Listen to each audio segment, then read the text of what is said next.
بسم الله الرحمن الرحيم waxaa ku jirnaa saacadihii ugu dambeeyay ee TikTok ku jirnaa bari oo maalimo axad waa go'aankii ugu dambeeyay ee lagu amray TikTok in gebigoodaba hawada ay ka baxaan marka bari maxaa dhici doono dhalinyarada iyo aqeyrta nala socoto markaa soo gashaan oo Soomaalidana Mareykanka joogta search ku sameysaan horta account-nadeena weli waa arki doontaan oo tusaale ahaan Shabalala iyo Somal Cowboy iyo waa arki doontaan laakiin anaga wax awooda uma yeelan doono sida hadda xalku u yahay in account-keena aan access u yeelano video soo duubno wax aan soo dhigno meesha waxay noqon doontaa meel laga guuri maalimada axadda oo hadda saacado kaliya ay ka dhiman tahay ayay saas leeyihiin aniga bishaan kaliya viewska dhalinyarada iyo aqeyrta ay siiseen waxaa ku helay bishaan January kaliya $400 horta meesha ay dhex fadhiso ani TikTok uma soo gelin inaan lacag sameeyo walaa inaan soo gelin laakiin saas ay tahay program ama qayb waxaa jirto viewska iyo likeska iyo waxaas TikTok uu lacag kugu siiyo adoon wax juhdi iyo dadaal iyo midna aadan gelin sidaas awgeed waxaa jeclaan lahay $400 ee TikTok ay dhex fadhiso dar alla inaa u sadaqaysto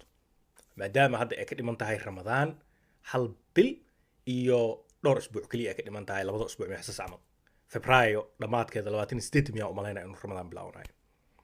waxa ka rabaa marka walaalkaygiyo aniga waxaa leeyahay Facebook iyo Instagram waa leeyahay YouTube-na waa leeyahay laakiin wax ma soo dhigo ma soo dhigo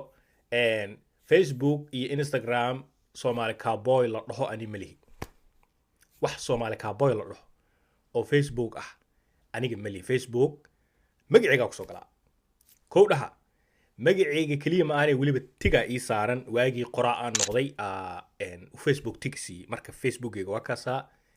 tiga saaran wax alaali wixii meeshaas ka baxsan ma ihi aniga Somali Cowboy ma aha mid uusan tig saarneen aniga maba ihiya ku dhahay sidoo kale Instagram asagana baalkaas ii saaran magacaygaan igu qoran Cabdi Iftin igu qoran Facebook waxa igu qoran Cabdi Nuur Iftin magacaygu buuxo Instagram waxa igu qoran Cabdi Iftin igu qoran marka si sadaqadan dar Allah ugu gaarsiino dad qof masaakiin ananiyo lacag mobile ku geedtid iyo walaalow lacag maxal dhigi qamar ku ciyaartid iyo lacaga balaayik la ku sameeysid shiishad ku cabtid iyo ilaahay ima kaso lacagtaas asdaqaysanay horta inay qofkaas faraha u gasho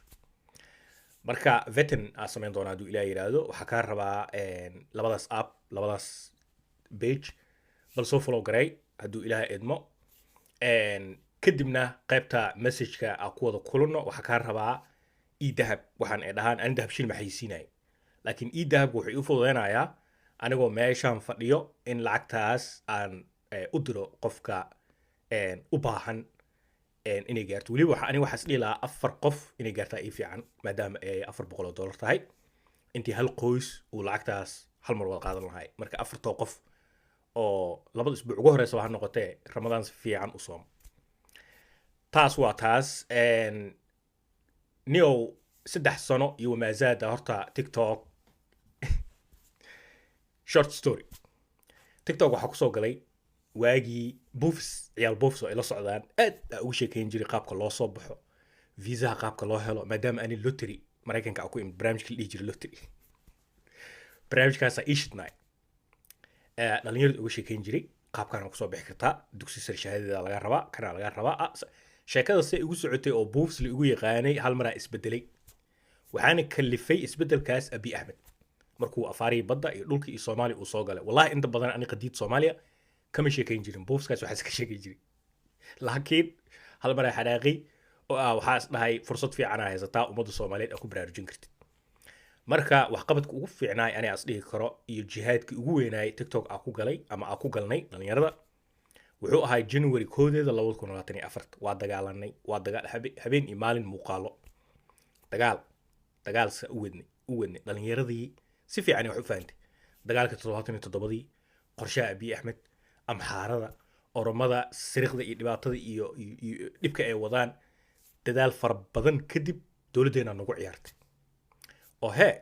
juhdigii iyo dadaalkii oo dhan baddii iyo dhulkii Ethiopia waa u gacan gashay runta ka hadalno marka waa isdhiibna gacmaha kor taagnay TikTokna waxa ka soo dhali xirooyaa waxa ugu maqaala ah ninkan billionaire-ka Elon Musk iyo kuwa kale billionaire inay engineerada dhalinyarada ka shaqeysa TikTok inay ayaga shaqaaleysiin doonaan TikTok waa ka fiican yahay Facebook iyo Instagram iyo Twitter uu ku fiican yahay 100% maxay la qaabka editka qaabka live-ka qaabka lacag bixinta iyo waxyaabahaas ku fiican TikTok marka waxay isku dayayaan kuwan Mareykanka laga leeyahay sida Instagram iyo Facebook iyo Twitter waxay isku dayayaan war kala baraha aadin wax Facebook waay marka kuwan waxay isku dayayaan engineerada dhalinyarada ka shaqeysa TikTok inay ayaga shaqaaleysiiyaan oo waxyaabihii farsamada lagu bartay TikTok iyo live-kii iyo qaabkii qaraxadii iyo wixii oo dhan in meeshaas ay u bedelaan isku dayayaan marka saas awgeed waxa fiicnaan lahayd Facebook iyo Instagram inaan iska barano dhalinyarada waa isku daya doonaa magacayga caadiga igu qoran inaan ka bedelo oo Somali Cowboy ka dhigo laakiin dhibka jira wuxuu yahay dadaaba Somali Cowboy ku furtay mar hore Instagram iyo Facebook dadkaasna aniga ma walaalayaal meeshaas noo balan ah haddii dhub aan dhahno beri iyo wixii ka dambeeya aan arki weysiin marka luuqaas iskala soconno insha Allah taala khayr ay idin rajeynaa Soomaalideena Mareykanka joogto ayagana dhalinyarada Soomaaliya Mareykanka joogto ee Soomaalida ee live-ka iyo waxa soo furto hal talo u haya dib u daga iskuul gala xoogaa ka faa'iideysta Mareykanka dhulka fursadda lahaa iskuul gala shahaadooyin wax qaata xitaa haddii iskuulka lacag u weysid deena jirto la qaato wax la sameeyaa jirto marka taasna ku dadaala